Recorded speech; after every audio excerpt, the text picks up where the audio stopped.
కన్న తల్లే కాల యముడిగా మారింది. కంటికి రెప్పలా కాపాడాల్సిన అమ్మే కూతురి జీవితాన్ని నరకప్రాయం చేస్తుంది. సమాజం తలదించుకునేలా, మానవత్వానికి మచ్చ తెచ్చేలా పశ్చిమ గోదావరి జిల్లాలో ఒక ఘోర కలియుగ వింత చోటు చేసుకుంది.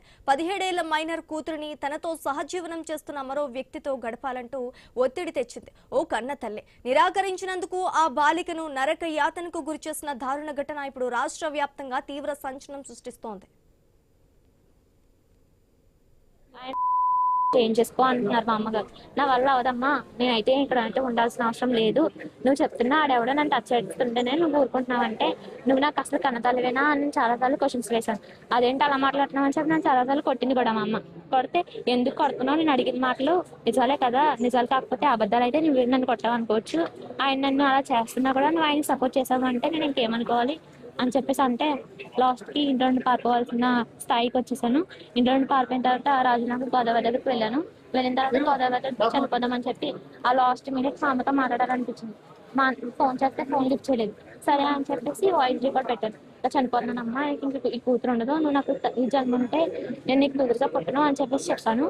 చెప్పిన తర్వాత ఆ మెసేజ్ విన్న వెంటనే నన్ను బ్లాక్ లో పెట్టేసింది. కానీ నాకు చాలా అంటే చాలా బాధాకరంగా అనిపిస్తుంది. చనిపోవాలి, ఇటు బ్రతకాల, ఏం చేయాలో తెలియని పరిస్థితిలో. కన్నతల్లే కాల యముడిగా మారింది. కంటికి రెప్పలా కాపాడాల్సిన అమ్మే కూతురి జీవితాన్ని నరకప్రాయం చేస్తుంది. సమాజం తలదించుకునేలా, మానవత్వానికి మచ్చ తెచ్చేలా పశ్చిమ గోదావరి జిల్లాలో ఒక ఘోర కలియుగ వింత చోటు చేసుకుంది. ఇక ఇదే అంశానికి సంబంధించి మరింత సమాచారం మా ప్రతినిధి భార్గవ్ అందిస్తారు. భార్గవ్, చెప్పండి, కూతురుపైనే అఘాయిత్యం చేయించిన కన్నతల్లి దీన్ని ఎలా చూడాలంటారు?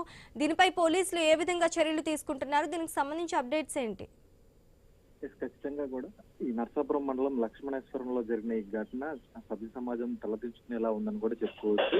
లక్ష్మణేశ్వరం గ్రామానికి చెందిన మోకా లక్ష్మి అనేటువంటి మహిళ దుబాయ్ దేశాలకు వెళ్లి కొంతకాలం విదేశాల్లో కూడా అక్కడ పనులు చేసి గత ఏడాది క్రితమే తన సొంతూరుకు వచ్చింది. ఇక్కడ తన బంధువుల వద్ద పెరుగుతున్నటువంటి కన్న కూతురు ఎవరైతే ఉన్నారో 17 ఏళ్ల కూతురు, ఆమె ప్రస్తుతం ఇంటర్ మొదటి సంవత్సరం చదువుతుంది. అయితే వచ్చిన ఏడాది నుంచి కూడా గ్రామానికి చెందినటువంటి మాజీ సర్పంచ్ అయినటువంటి తిరుమాని వెంకటరాజు అనేటువంటి వ్యక్తితో అక్రమ సంబంధం పెట్టుకున్నటువంటి ఆ మహిళ తన కూతురిని కూడా అతను ఎవరైతే ఉన్నాడో తిరుమాని వెంకటరాజు అతనితో గడపాలంటూ కూడా అతనితో సహజీవనం చేయాలంటూ కూడా ఒత్తిడి చేయడం, అంతేకాకుండా అతన్ని ఇంట్లోకి పంపించి ఆమె గడివి పెట్టడం అనేటువంటి ఘటన జరగడం అనేది కూడా ఆ బాలిక తీవ్ర ఆందోళనకు గురైనటువంటి పరిస్థితి కూడా ఉంది. భార్య మరొక వ్యక్తితో ఉంటుందని తెలిసినటువంటి భర్త మోకా సామమూర్తి కూడా అడ్డుకునే ప్రయత్నం చేయగా గత 3 నెలల క్రితం ఆ సామమూర్తిపై కూడా దాడి చేయించి అతన్ని ఇంటి నుంచి గెంటి వేసి మరీ మరొక వ్యక్తితో సహజీవనం చేస్తున్నటువంటి మహిళ పరిస్థితి అయితే మరీ దారుణంగా ఉందని కూడా చెప్పుకోవచ్చు. ఆమె ఇంట్లో ఉన్నటువంటి కూతురుని కూడా ఆమెను బలాత్కారం చేయించడంతో పాటు ఒప్పుకోవాల్సిందే, ఒకసారి ఒప్పుకుంటే తప్పేముంది అంటూ కూడా ఆమె కన్న తల్లి కూతురికి ఈ విధంగా చెప్పడం అనేది ఖచ్చితంగా అందరినీ కూడా ఆగ్రహానికి గురి చేస్తుంది.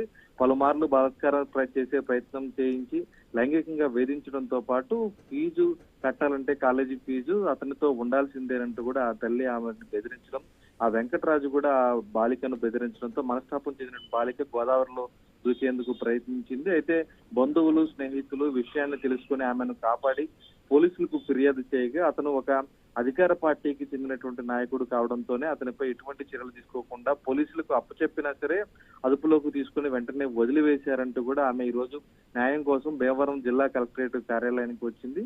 ఇక్కడ స్పందనలు PGRS లో జిల్లా కలెక్టర్ కు ఫిర్యాదు చేసి తనను కాపాడాలి, రక్షించాలి, తన తల్లే ఈ విధంగా చేస్తుంది, నాకు ఎవరు రక్షిస్తారు అంటూ కూడా ఆమె బాధిత మైనర్ యువతి ఎవరైతే ఉందో ఆమె ఆవేదన వ్యక్తం చేస్తూ కూడా తనకు న్యాయం చేయాలంటూ కూడా ఆవేదన వ్యక్తం చేసింది. దీని మీద ఆమె బంధువులు ఎవరైతే ఉన్నారో ఆమె కోసం తోడుగా ఉంటూ అప్పటి నుంచి కూడా అంటే ఘటన జరిగి వారం రోజుల నుంచి కూడా ఆమె పోలీసులను ఆశ్రయించిన న్యాయం జరగకపోవడంతో ఈ రోజు కలెక్టరేట్ కు వచ్చింది. వారం నుంచి కూడా తన బంధువుల ఇంట్లో, స్నేహితుల ఇంట్లోనే తలదాచుకున్నటువంటి దుస్థితి కూడా ఒక మైనర్ యువతికి కలిగిందంటే ఆ తల్లిని కూడా అరెస్ట్ చేయాలంటూ కూడా ప్రస్తుతం బంధువులు కోరుతున్నారు. అలాగే మాజీ సర్పంచ్ తిరుమాని వెంకటరాజును కఠినంగా శిక్షించాలని వారు డిమాండ్ చేస్తున్న పరిస్థితి ఉంది. Sreeja, right, thank you Bhargav.